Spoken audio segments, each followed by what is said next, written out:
Vous avez été nombreux à me demander la configuration que j'utilise pour PHP Storm. Donc quotidiennement, je développe des projets professionnels en Laravel, Vue, JS, PHP, etc.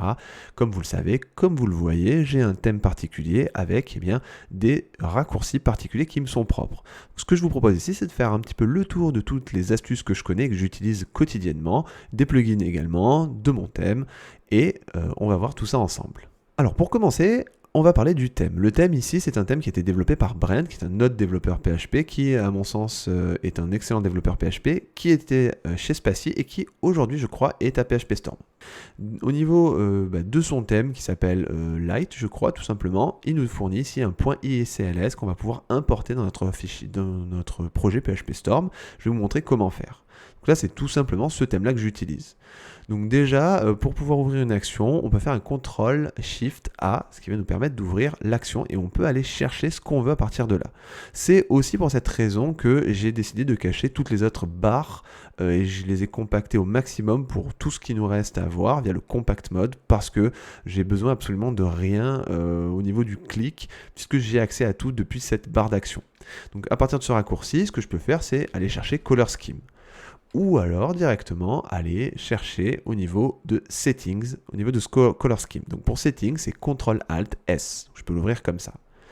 Ici, vous pouvez encore retrouver une barre de recherche où vous pouvez taper Color Scheme, si vous le tapez bien.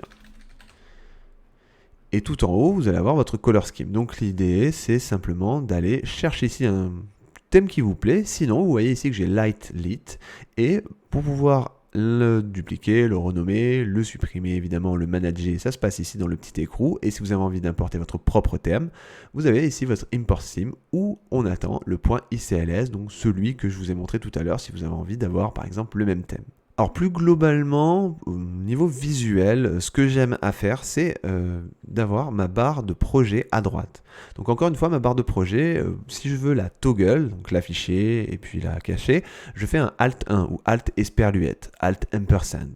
Bref, ici, imaginons que je me souviens du raccourci, puisque je l'utilise tout le temps, mais je me souviens plus de comment est-ce que ça s'appelle dans les keymaps, donc c'est-à-dire les raccourcis de PHP Storm. Ce qu'on peut faire, c'est réouvrir notre settings, se rendre au niveau de keymap justement, et ici on peut soit chercher le nom si on s'en souvient, ou alors ici cliquer sur la loupe à droite qui nous permet de rechercher l'action, la feature, appelez-la comme vous voulez, depuis le raccourci. Moi je sais que c'est Alt-E, Alt esperluette, et je vois ici que c'est Tool Windows Project. Ça va me permettre, par exemple, si j'ai envie de réaccéder via l'action, c'était Project, de taper ici via l'action le nom complet. Ou si je le recherche pour une raison particulière, je sais que ça se nomme comme ça. Donc je le mets directement à droite ici. Alors pour le positionner, j'utilise ici les trois petits points, je le fais un move to right top, mais vous pouvez le mettre sur ce qu'il vous propose, tous les autres angles. Et à partir de là, vous avez votre view mode que vous pouvez définir. Alors moi je laisse à undock, c'est la raison pour laquelle dès que je vais cliquer en dehors de cette barre de navigation, elle va disparaître. Voilà. Et je la refais pop de cette façon. Comme ça, je vais pouvoir avoir une vision globale en fait, du code que je suis en train de taper. Alors, vous pouvez rajouter, si vous le désirez, un autre mode à côté via ici la view appearance. Et vous avez un Enter Full Screen ou Enter Zen Mode. Et là, je vois pas trop la différence, mais on va prendre le Zen Mode au hasard. Vous allez directement avoir tout l'écran qui va être capturé par PHP Storm. Si vous allez pousser votre souris au-dessus, vous avez votre barre de navigation qui va se réouvrir. Et vous avez l'heure et ici un toggle pour le retirer. Donc ça vous permet de garder vraiment le focus entièrement sur votre éditeur de code. À côté de ça, le terminal, c'est quelque chose que j'utilise régulièrement. Donc moi, mon raccourci, c'est CTRL pourcentage ou CTRL U avec l'accent que j'utilise pour toggle. Donc encore une fois, moi je me souviens que ça s'appelle terminal. Je peux le retrouver via l'action quand je fais terminal. Vous voyez ici, avec le premier ici shortcut, pas le second que moi j'ai assigné personnellement, qui me permet d'ouvrir mon terminal. Si je veux le retrouver, comme d'habitude, on fait un CTRL SHIFT, CTRL ALT S plutôt. Et ici, on fait un terminal. Et on le retrouve ici. Donc c'est là où j'ai assigné mon shortcut. Au niveau du terminal, plus particulièrement, on peut directement ajouter autant de terminals qu'on veut. On peut les renommer, etc. etc. Et c'est à peu près tout. ce qu'on va faire maintenant, c'est aussi regarder les scripts que j'utilise. Alors, j'en utilise un que je lance en permanence parce que je développe des applications qui sont full stack. Donc, j'ai toujours besoin d'utiliser du JavaScript et de faire un npm run dev pour lancer mon serveur avec Vite. Donc, ici, vous le retrouvez au-dessus. En règle générale, vous avez des développeurs qui vont les utiliser pour du debug ou relancer des tests avec Pest, par exemple. Moi, ce que je fais, c'est que j'utilise npm run dev ici. Donc, vous pouvez le lancer de cette façon. Manuellement, vous pouvez l'arrêter aussi manuellement. Ça va vous ouvrir ici une petite fenêtre que vous pouvez retirer. Et ce que j'aime à faire, c'est l'utiliser comme scripté de départ au niveau du projet. Donc pour scripter ça dès le départ, ce qu'on va faire, c'est encore une fois se rendre dans les settings. Vous avez ici Tools. Et vous descendez un petit peu, vous avez la Startup Task, c'est-à-dire quelles sont les tâches que je dois lancer, quelles sont les tâches que PHP Storm doit lancer quand on démarre, on ouvre un projet. Donc c'est marqué ici, on fait un plus, là vous en avez direct 3 qui sont proposés, sinon vous pouvez ajouter votre propre configuration, choisissant la techno que vous voulez.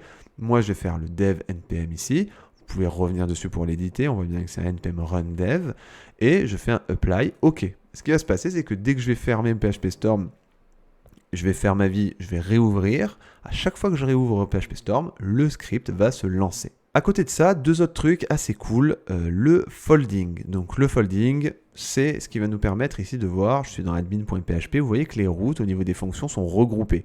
Donc ça permet d'aider visuellement quand on a beaucoup de fonctions, beaucoup de méthodes. Et pour ce faire, on va se rendre dans les settings et ce qu'on va pouvoir taper, c'est folding. Donc, en gros, il faut aller dans Editor, General, Code Folding et vous pouvez généralement ou plus particulièrement par langage de programmation, folder ce que vous voulez. Donc moi pour PHP, j'ai cliqué sur class body, import, method, function body. Encore une fois, ça c'est des petites configurations que j'ai retrouvées sur la vidéo de Brent, mais bon, je la repartage ici. Et ça va me permettre, par exemple sur méthode et function, de grouper par ces méthodes et fonctions ici. Donc on voit ici que c'est groupé, et ça me permet d'avoir une vision plus nette du fichier.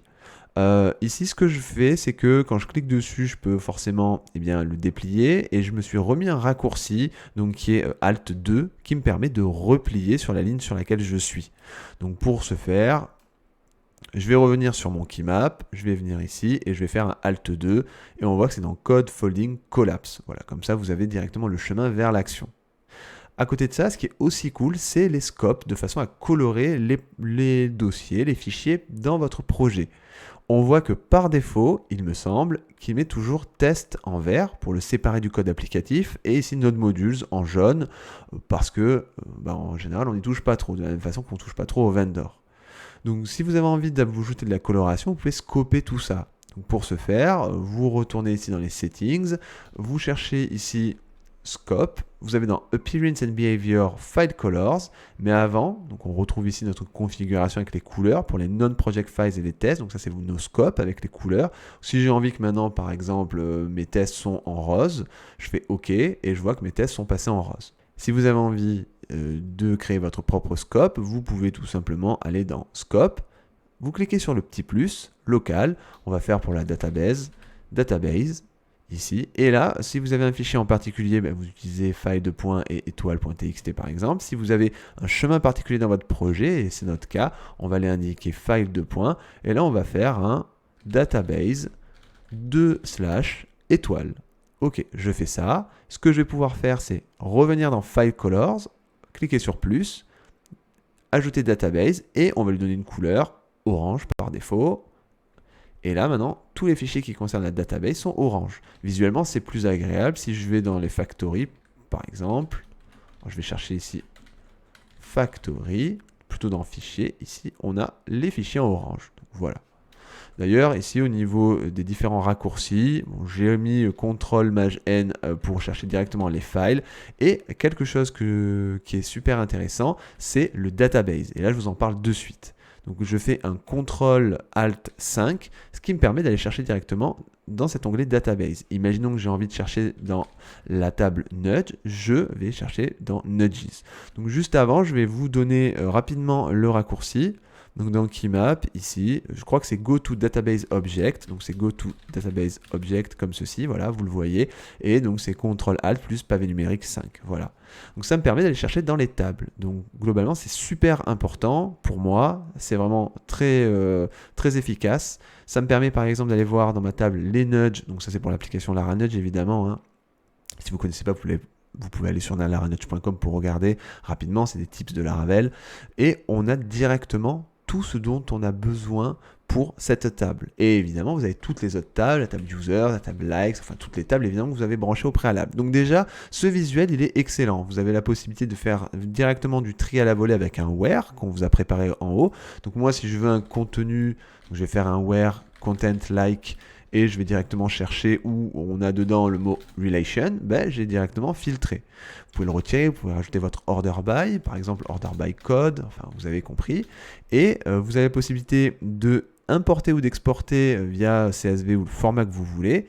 Et ici, vous pouvez directement copier la query to console. Donc, copy query to console, c'est prendre la requête qui était en cours, la coller à la console. Donc, la console, c'est tout simplement, je crois qu'on le retrouve en bas, dans Scratches and Consoles, ici, vous avez un fichier entre guillemets qui représente votre console. Vous pouvez littéralement faire ce que vous voulez. Si vous voulez faire un select all from nudges, vous avez ici la possibilité de faire votre requête SQL. Donc évidemment, c'est super pour les debugs, pour chercher, trier, filtrer toutes les données au lieu d'aller ouvrir un web.php, de faire votre test ou autre, ou d'écrire un test. Si vous avez envie de trier, regarder des données vraiment à la volée comme ça, vous pouvez directement le faire. Ici, vous avez directement un autre visuel sur la table en question, avec le nombre de millisecondes, etc.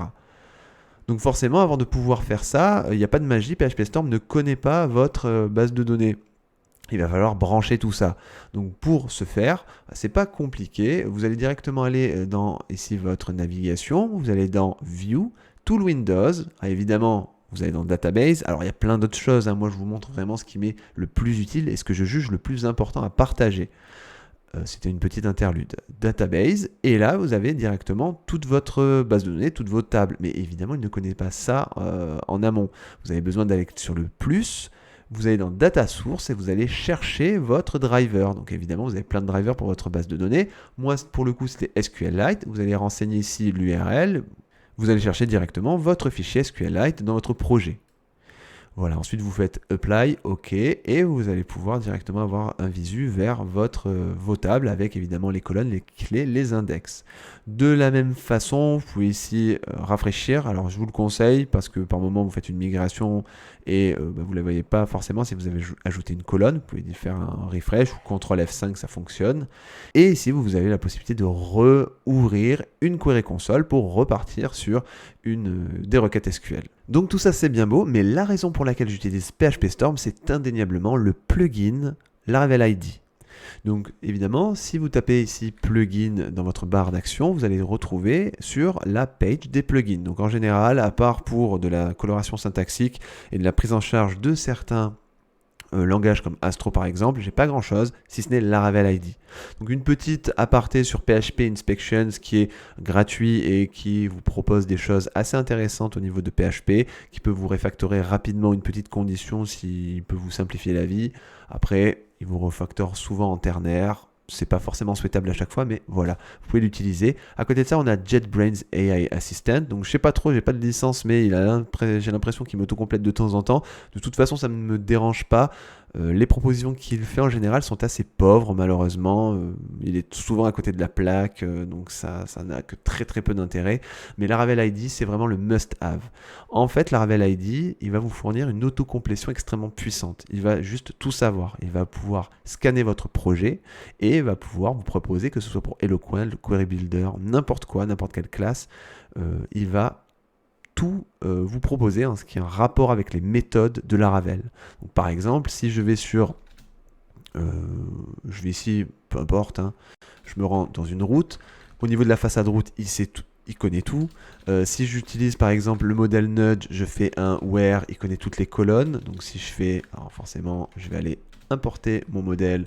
Si je fais ici content, il sait que j'ai content, il sait que j'ai escape content, enfin bref. Il connaît absolument tout, il va à aucun moment vous allez être bloqué, il va vous fournir vraiment toute la rapidité dont vous avez besoin en termes d'autocomplétion. Évidemment, pour pouvoir autocompléter ça, il a besoin de scanner le projet. Vous avez un raccourci ici. Donc, si vous avez installé Laravel ID, vous avez un nouvel onglet Laravel. Vous avez Code Generation qui va permettre de scanner le projet, ou sinon vous faites un CTRL SHIFT virgule et là il va tout scanner. Mais à côté de ça, vous avez des outils évidemment, des utilitaires à côté. Donc par exemple le New Eloquent Model qui vous permet de créer plus rapidement un modèle. Donc là vous avez une espèce d'UI pour le faire, mais finalement ça a peu d'intérêt. Il va vous créer une migration et un modèle à côté de ça. Mais moi en général je passe par le terminal et les commandes artisan. Mais sachez que c'est vraiment un must-have. Sachez juste qu'il vous autocomplète tout. Voilà pour le tour de PHP Storm. Alors évidemment, encore une fois, il n'y a pas d'opération commerciale, ni de la part de la PHP Storm, ni de la part de Laravel ID. Je voulais vous partager tout ceci parce que ça fait longtemps que vous me le demandez, vous êtes de plus en plus nombreux à me le demander. D'ailleurs, on est de plus en plus nombreux sur la chaîne et je vous en remercie. Donc voilà comment j'utilise mes petites astuces sur mon éditeur de code du coup favori, c'est-à-dire PHP Storm. Je vous remercie pour votre fidélité et je vous dis à la prochaine.